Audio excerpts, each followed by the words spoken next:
Pastor Eliel, o pastor Alexandre trouxe a palavra aí, deu uma pausa, foi um tempo de bênção, de edificação para a igreja, de refrigério, mas agora a gente retoma então nossas pregações no livro de Marcos. Hoje nós vamos ler no capítulo 5, vamos ler do versículo 1 até o 20, convido os irmãos a abrir a Bíblia nesse texto.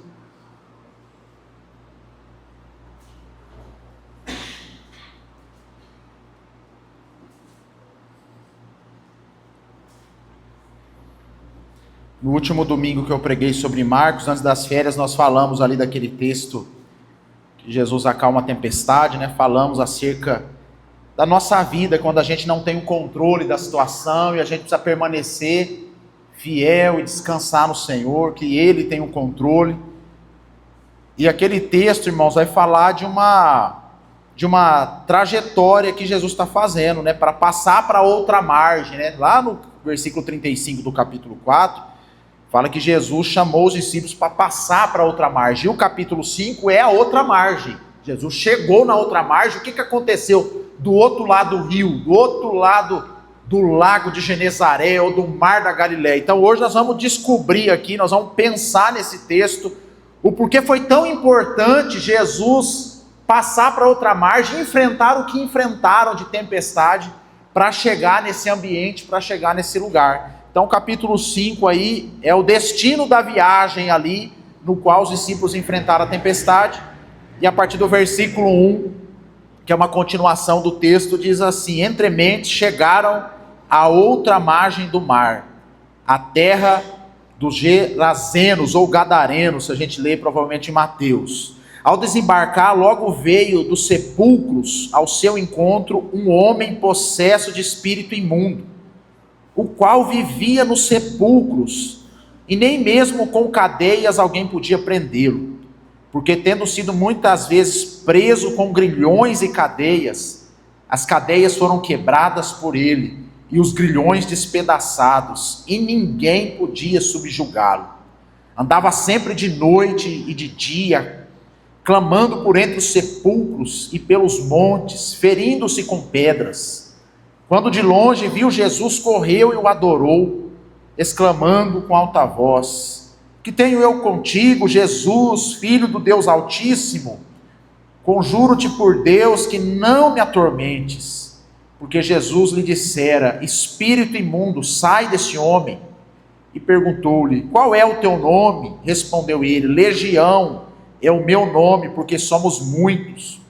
Rogou-lhe encarecidamente que não o mandasse para fora do país. Ora, estava ali pelo monte uma grande manada de porcos, e os espíritos imundos rogaram a Jesus, dizendo: manda-nos para os porcos, para que entremos neles. Jesus o permitiu. Então, saindo os espíritos imundos, entraram nos porcos, e a manada, que era cerca de 2.000, precipitou-se despenhadeiro abaixo, para dentro do mar, onde se afogaram. Os porqueiros fugiram e anunciaram na cidade e pelos campos. Então saiu o povo para ver o que sucedera. Indo ter com Jesus, viram o endemoniado, o que tivera legião, assentado, vestido, em perfeito juízo, e temeram. Os que haviam presenciado os fatos contaram-lhes o que acontecera ao endemoniado e acerca dos porcos. E entraram e rogaram-lhe que se retirasse da terra deles. Ao entrar Jesus no barco, suplicaram-lhe o que for endemoniado que o deixasse estar com ele. Jesus, porém, não lhe permitiu, mas ordenou-lhe: vai para a tua casa, para os teus, anuncia-lhes tudo o que o Senhor te fez e como teve compaixão de ti. Então ele foi e começou a proclamar em Decápolis tudo o que Jesus lhe fizera, e todos se admiravam. Vamos orar, irmãos, mais uma vez essa noite. Ó Deus, eu oro para que essa passagem bíblica, Senhor, faça sentido para o nosso coração nessa noite. Seja a voz do Senhor para nós, para esse tempo. O Senhor conhece os nossos corações, as necessidades, até mais do que nós mesmos.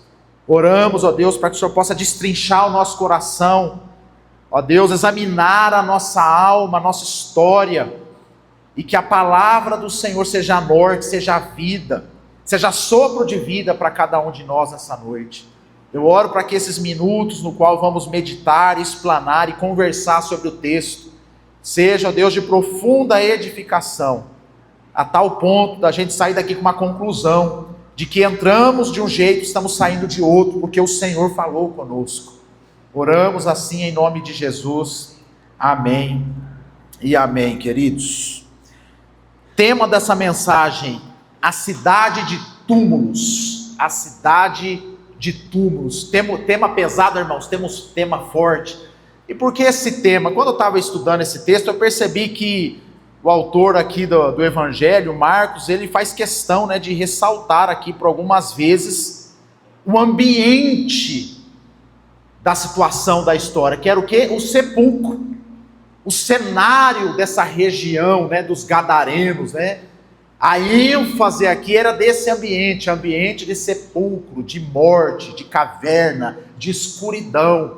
Então era a cidade dos mortos, a cidade do sepulcro. Eu confesso, quando eu estava estudando esse texto, relembrando algumas coisas essa semana, preparando para pregar, me veio à mente um filme que eu assisti quando era adolescente, no final da década de 90, O Sexto Sentido. Eu não sei quem assistiu esse filme, filmaço na época, assim, né? Um suspensinho ali, mais leve, mas eu me recordei desse filme, assim, da história desse filme, O Sexto Sentido, e me deu vontade de assistir de novo, assisti novamente essa semana, né? Porque eu estava pensando no texto e me lembrei desse filme, e aquele filme, irmãos, tem uma coisa muito interessante. Eu vou contar porque já tem 27 anos do filme, irmão. Você não assistiu esses filmes assim, você precisa ter uma aula de cultura, irmão. Você precisa assistir mais filme, ler mais livros, escutar música. Às vezes você está muito fechadinho só no Big Brother, e aí não edifica. Agora, se você vai ler, vai estudar, vai assistir um filme, você vai criar coisas novas na sua mente, você vai aprender um pouco de cultura. Então,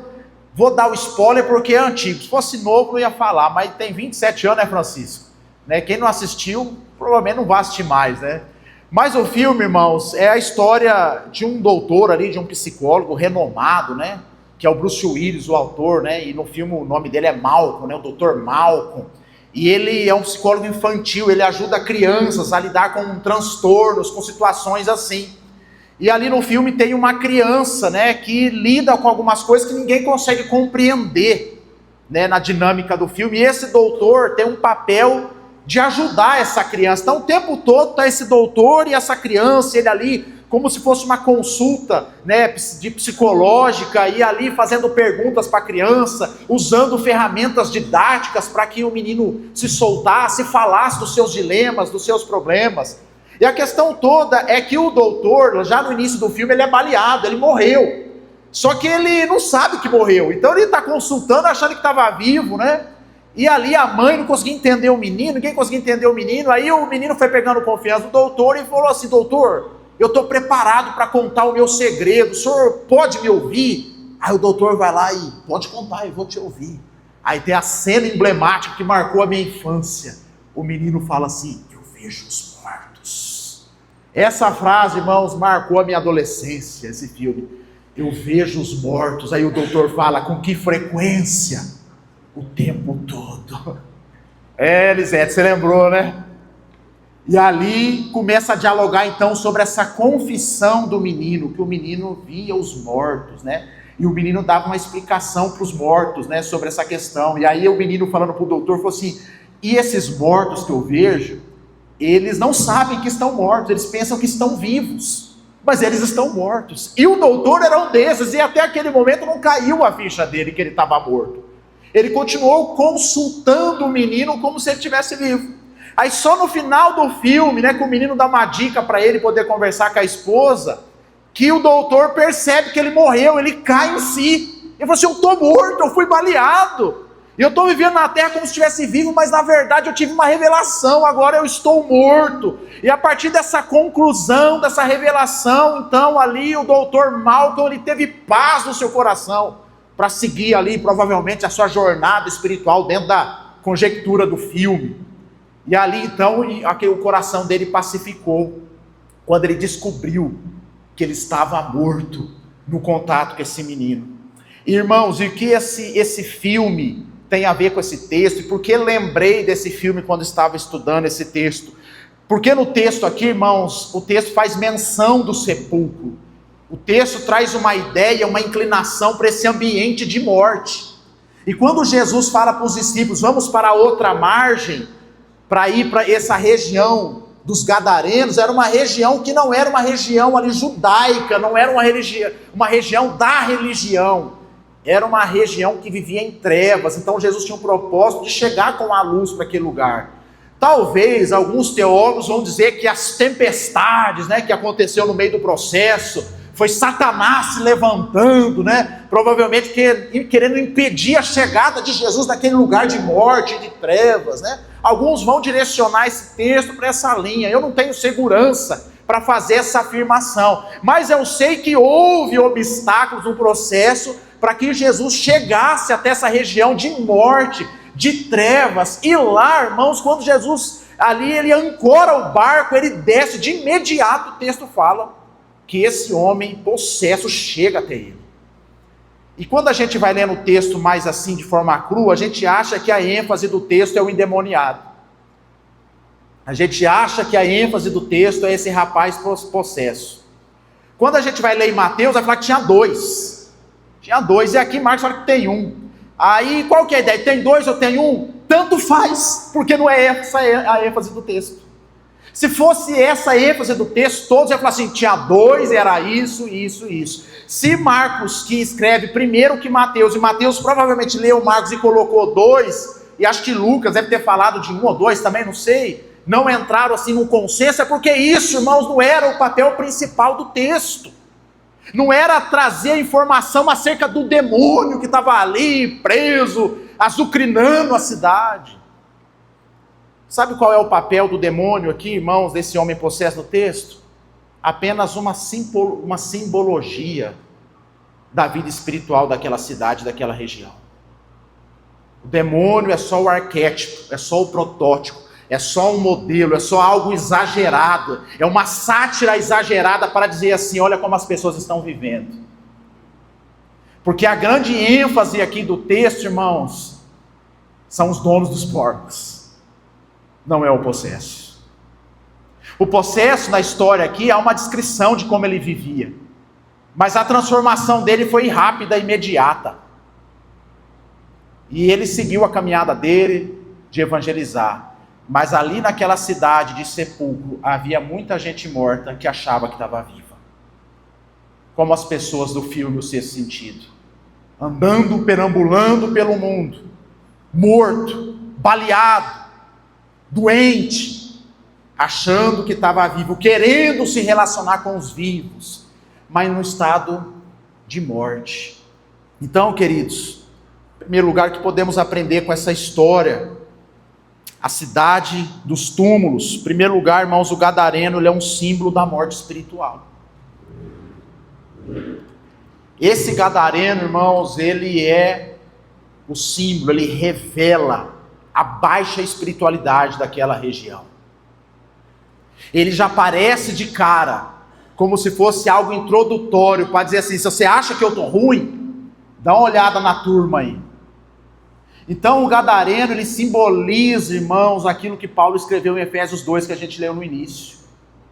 Quando o ser humano, ele estava morto nos seus delitos e pecados, e Paulo vai explicar no próprio texto o que é estar morto nos seus delitos e pecados. É andar segundo o curso desse mundo, é andar sobre a influência da potestade do ar, sobre espíritos malignos, é andar fazendo a vontade da própria carne.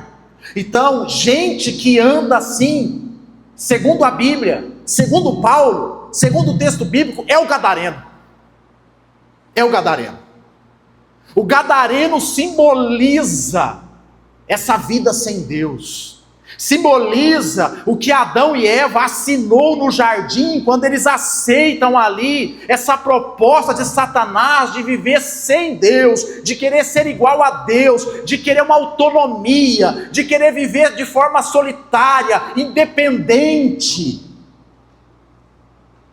Ali, o Adão assinou o contrato do gadareno. Porque a gente acha, irmãos, que demônio é Zé Pilintra, demônio é não sei o quê. Irmãos, quando João vai escrever as suas cartas, e ele vai falar sobre anticristo ou anticristos, sabe quem é o anticristo, Lourdinha? Não é o Trump, o Lula, o fulano de tal. O anticristo é todo mundo que nega a Cristo, que é uma obstrução a Cristo. Pode ser qualquer um, irmãos, que nega a identidade de Cristo, que nega a palavra de Deus, que nega o ensino bíblico, que trabalha contra o princípio bíblico. Então, segundo a carta de João, o anticristo, ele tem esse papel de labutar contra Cristo, contra a obra de Deus. Então, quando eu digo que o gadareno é um símbolo, ele é um símbolo exagerado da morte espiritual daquelas pessoas. Porque aquelas pessoas, irmãos, quando o demônio é liberto, era uma legião, 6.000 demônios, é demônio para dedéu, que estava aprisionado, por isso que aquele homem tinha tanta força. Quando aquele homem é liberto, a sua vida é transformada, e o texto é claro dizer que ele estava bem vestido, agora bem aparentado, falando realmente de uma transformação. A turma vai lá e conta o que aconteceu, mas a preocupação não é que aquele homem que dava trabalho na cidade estava liberto. A preocupação é porque os demônios que estavam nele entrou nos porcos, e os porcos foram ribanceira abaixo, e a economia da região de Gadara foi desestabilizada. Então é melhor mandar esse libertador de gente embora daqui, porque senão vai afetar a minha parte econômica. Então, Jesus, o Senhor é bom, o Senhor é legal, mas o Senhor pode nos dar licença, que a gente prefere viver do nosso jeito. A gente prefere viver de um jeito sem Deus. Jesus, o Senhor me dá licença, que eu prefiro eu administrar a minha vida. Jesus, por gentileza, deixa que eu cuido do meu casamento. Jesus, por gentileza, não vem com esse papo de oferta de dízimo, não, que eu mesmo cuido das minhas finanças. Jesus, não vem com esse papinho de igreja, não, de culto, porque eu administro os meus dias. O gadareno, irmãos, é só um símbolo da ausência de Deus, da falta de espiritualidade. É um símbolo chocante, que escandaliza, que mostra a podridão que muitas vezes o coração de muitas pessoas se encontra, inclusive o meu. Ali, irmãos, não estava falando de um lugar religioso, mas era um lugar que teve a oportunidade de experimentar da luz, e experimentou depois. A gente vai ver no texto que através do gadareno ele foi lá pregando pelas cidades. Mas é um texto, irmãos, que revela a materialidade da vida e o desinteresse das pessoas por questões espirituais e libertação, e mais interessada no estilo de vida que eu estou vivendo.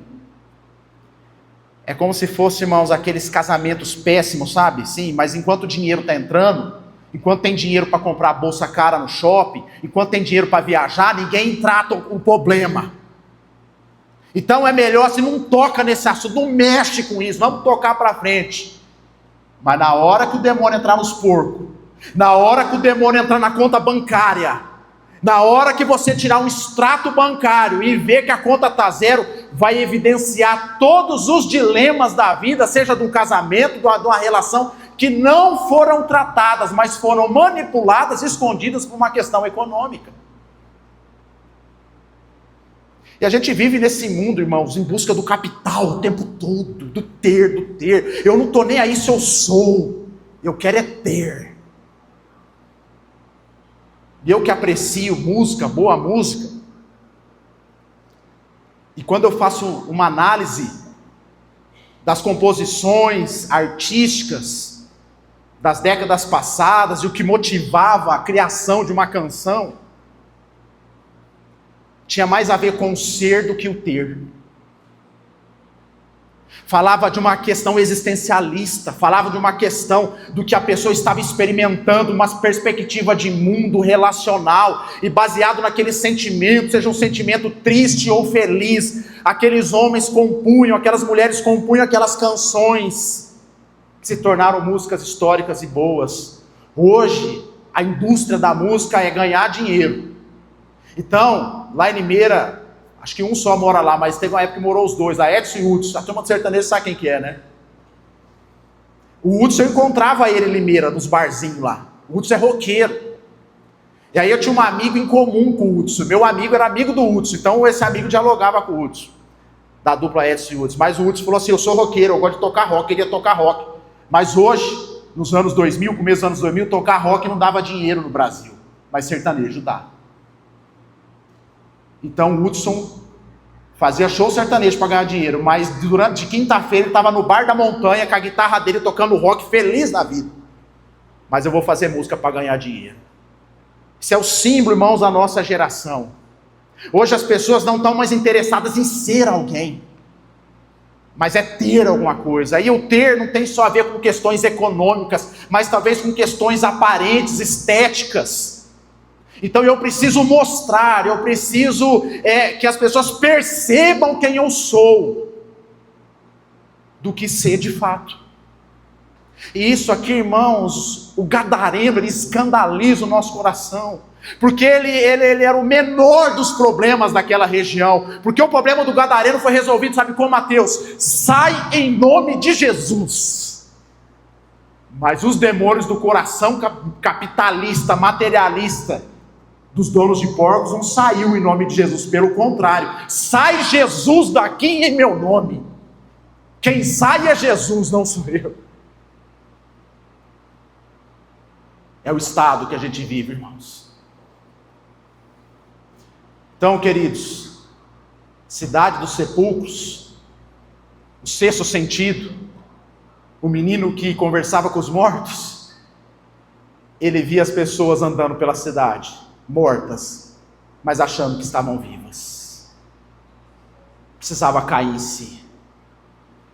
E falando em cair em si, lá em Lucas 15 conta a história do filho pródigo, que ele pega lá sua parte da herança, vai viver, vai gastar,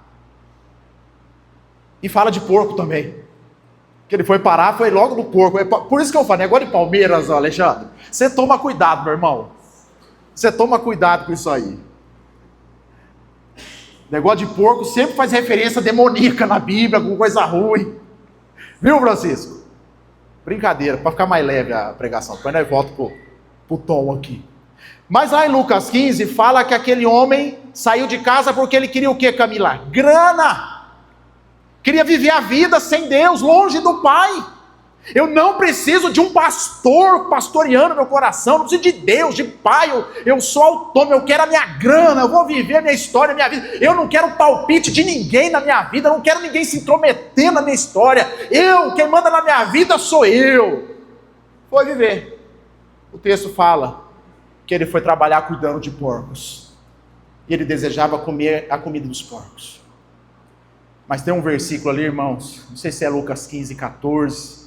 ou 17, a memória está falhando, mas fala que ele caiu em si, caindo em si. Tem aí, Alexandre? Acha aí, Lucas 15, deve ser 16, 14, 15, 16, está entre esse meio aí, que é essa expressão, caindo em si, lá no meio dos porcos, ele cai em si e ele fala assim, rapaz do céu, eu estou morto, e achando que eu estava vivo.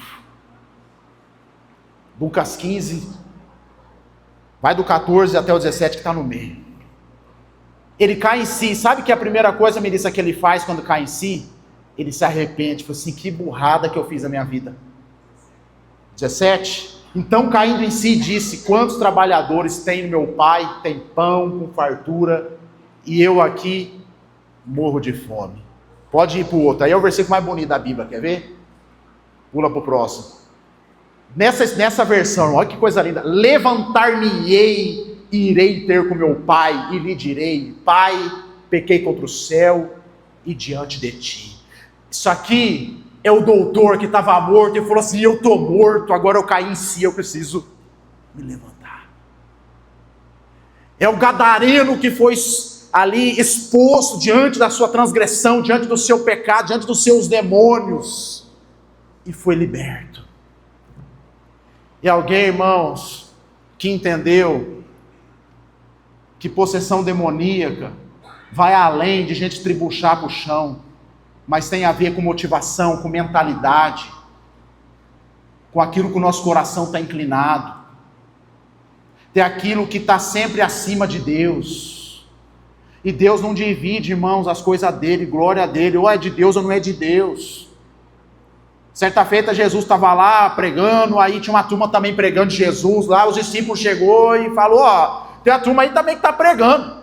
E aí Jesus falou assim, quem não é comigo é contra mim, se estão falando da palavra, da verdade, então está comigo. Não tem mais ou menos.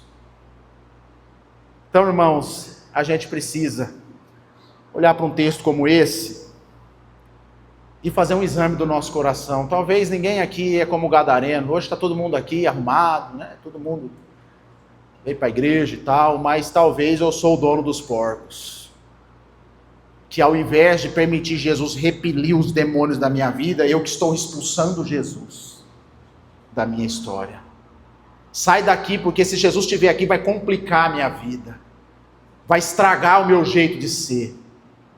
Eu me lembro no início da minha conversão, assim, eu ia evangelizar a turma, conversar com a turma. Como eu vim desse contexto assim, de festa, né, de dança, bebida, de zoação. Aí eu chegava lá para a turma e falava, não, nem vamos para esse negócio de igreja, vou ter que parar de dançar, vou ter que parar com isso, vou ter que parar de usar essa roupa, não sei o quê. Melhor sair, melhor deixar quieto isso aí. Aí eles falavam aquilo que eu falava para minha mãe, quando eu era mais jovem. Quando eu ficar velhinho, aí eu vou para a igreja. Que aí velhinho eu já gastei a vida, já vivi tudo que tinha que viver. Aí eu vou ser aqueles velhinhos crentes, né, que se arruma para ir para o culto, todo bonitinho. Vai lá com a biblinha de 1870, amarelada, igual do meu pai. Senta lá, põe um ocrinho aqui, ó, na pontinha do nariz, e vai recitando os salmos. Muitos pensam assim, irmãos, porque Jesus ele estraga o nosso lance, porque Jesus é sério, porque Jesus tem as suas prioridades, porque Jesus está interessado em transformar o nosso coração e libertar a gente de nós mesmos. Jesus não é religioso, Jesus não é evangélico, Jesus não é gospel, Jesus não é church, Jesus não é católico, Jesus não é espírita. Jesus é Deus, é o Deus do mundo, o Deus que governa a história. Ele não veio aqui, irmão, para construir uma casinha, para a gente ficar todo mundo dentro da casinha, pulando, celebrando a noite inteira e sair daqui do mesmo jeito. Ele veio trazer o seu reino, a sua justiça para dentro de nós, para que a gente pudesse viver de forma diferente aí fora, de forma justa, de forma ética, de forma que transmite uma nova mentalidade. Jesus, aqui nessa cidade, o senhor fica, estou pouco me lixando se a gente teve uma despesa financeira com esses porcos. O que importa não é o dinheiro, o que importa é que esse homem foi liberto, o que importa é pessoas sendo transformadas e salvas, o que importa não é esse emprego, não é essa situação, mas é a minha família sendo salva. Eu não sei se meu filho vai ser engenheiro, médico, advogado, mas ele tem que ser salvo, ele tem que conhecer Jesus Cristo. O que importa para mim é isso, Jesus. Então fica aqui, Senhor, não vai embora não. A única pessoa daquela cidade que entendeu isso foi o gadareno, porque ele fala, Senhor, eu quero ir junto, eu quero estar perto. Mas a gente está iludido, irmão, com tanta coisa nessa vida, que Jesus às vezes está do nosso lado e a gente está desfazendo dele. Estamos mortos, achando que estamos vivos. Eu vejo os mortos, onde eles estão, com que frequência em todo o tempo. Muitas vezes estão dentro das igrejas, todos mortos. Eles cantam, eles pulam, eles sapateiam, mas o coração está distante da palavra. O coração está distante de Deus. Eles recitam versículos, mas o versículo não faz referência na vida dele. O versículo está apenas do lado de fora, não está dentro. Morto, morto. Gadareno é o símbolo da nossa morte. Mas para o texto e a pregação, o livro não terminar mal e trágico, segundo e último ponto, irmãos, diante da cidade dos túmulos, cujo gadareno é um símbolo da morte espiritual, a presença de Jesus simboliza para nós a esperança da vida. Jesus, Marco Túlio, ele vai naquele lugar, ele liberta aquele homem, e ele é mandado para fora da região. Jesus, irmão, não fica ali batendo boca, dando explicação, falando, olha, vocês ouviram o que eu fiz, olha, quanto tempo esse homem estava sofrendo, causando um transtorno na cidade, agora resolveu o problema, a cidade vai até melhorar com esse homem saudável, deixa eu ficar aqui, eu com meus discípulos passar uma temporada aqui. Jesus não entra nessa seara, ele vai para o barco, ele junta a turma e volta para a missão. E aí o gadareno vai lá e Jesus, deixa eu ir aí com o senhor aí. E aí, irmão, começa a história da igreja missionária ali. O primeiro missionário, irmãos, não foi William Carey da Inglaterra que começou as missões modernas, aquele que já estudou um pouco da história das missões. Não foi o grande apóstolo Paulo, poliglota, que viajou à Ásia, entrou na Europa. Não foi o apóstolo Pedro, intrépido, que pregava na unção do Espírito, no poder de Deus, que ele passava e a sua sombra curava. O primeiro missionário, irmão, foi alguém que estava morto, mas experimentou de vida. Estava endemoniado, estava preso nas coisas desse mundo, nos principados, na própria carne, mas um dia foi liberto e foi enviado para começar a sua jornada missionária. Pode ler o texto aí, irmãos. O primeiro missionário foi esse homem. Os outros vão com Jesus ali de coroinha. Jesus vai indo, eles vão ficar de coroinha vendo. Mas esse aqui, irmãos, segundo Jesus, ele estava pronto, preparado, porque o encontro que ele teve com Cristo foi tão verdadeiro e profundo, que olha, gadareno, eu e você, a gente não precisa mais se encontrar, porque você entendeu. Então você vai lá na sua casa e você vai dizer o que o Senhor fez por você. E ali, irmãos, ele não vai só para a casa dele, fala que ele anda por toda a região ali das 10 cidades, Decápolis, 10 cidades, falando acerca da luz, da vida, dizendo, né, como aquela canção antiga, Danilinho, eu era um bêbado que vivia drogado, mas um dia eu encontrei Jesus. Lembra dessa antiga aí? Turma nova não sabe o que é isso aí. A Cida sabe, você lembra? Encontrei Jesus, lembra do negócio desse aí? Minha mãe, meu pai ficavam cantando de cada minha cabeça. Ó, música, eu era um bêbado que vivia drogado, meu pai cantava bêbado essa música. Encontrei Jesus. Ah, irmão, na minha cabeça fantasiosa, eu acho que quem compôs essa música foi o gadareno. Ele saiu na sua casa cantarolando, eu era um bêbado, endemoniado, andava no cemitério, agora eu encontrei Jesus, Jesus, Jesus. E aquela região não religiosa foi inspirada, foi evangelizada por alguém que estava morto e agora está vivo. Essa é a obra de Deus, irmãos, na igreja hoje.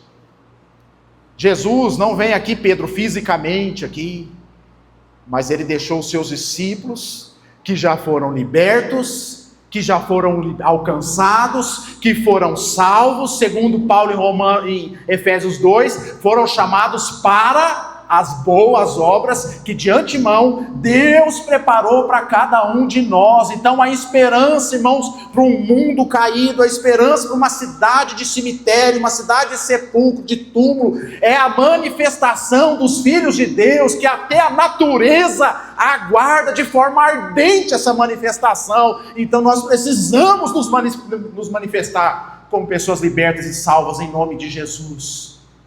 A começar da nossa casa, a começar do nosso casamento, a começar da nossa criação de filhos, a começar do nosso comportamento, a começar da nossa postura. Jesus falou assim, vai lá na sua casa. Versículo 19, vai para a tua casa, para os teus, anuncia-lhes tudo o que o Senhor te fez e como teve compaixão de ti. A mensagem do Evangelho, irmãos, Deus fez e teve compaixão. O gadareno merecia? Não, ele estava morto nos seus delitos e pecados, mas Deus, rico em misericórdia, teve compaixão, o salvou e o tirou do túmulo. Irmãos, o nosso papel de igreja é esse. Mas talvez você não se movimenta nessa mentalidade, porque talvez você está morto, está achando que está vivo. E gente morta não consegue fazer nada. Voltando ao filme para finalizar aqui a pregação, no final do filme, quando o menino começa já a perder o medo dos mortos, né? E ele enfrenta esse medo, ele vai conversar com os mortos, para ver por que os mortos aparecem para ele. E a ideia ali dos mortos era que eles fizessem alguns favores, que o menino fizesse alguns favores para eles. Tipo assim, olha, avisa meu pai lá que quem me matou foi fulano de tal. Ou avisa lá a minha filha que a correntinha de ouro, eu gosto tanto dela que eu que tirei do lugar ali. Sabe por quê que ele faz? Os mortos falam com o menino fazer isso? Porque morto não consegue fazer, irmãos. Mas o menino vivo consegue.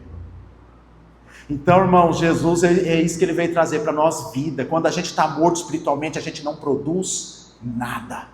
Mas quando a gente tem vida, quando o fôlego de Deus, o fôlego do Espírito Santo, essa ideia teológica que lá no jardim Deus soprou, e agora o Novo Testamento, o Espírito Santo é soprado sobre a vida das pessoas, essa nova vida, nova perspectiva, começa a preencher vazios existenciais e trazendo luz aonde há trevas, começa a ressuscitar mortos. Foi para isso que Deus nos chamou, irmãos. A minha oração é que Deus nos levante como uma igreja de vivos,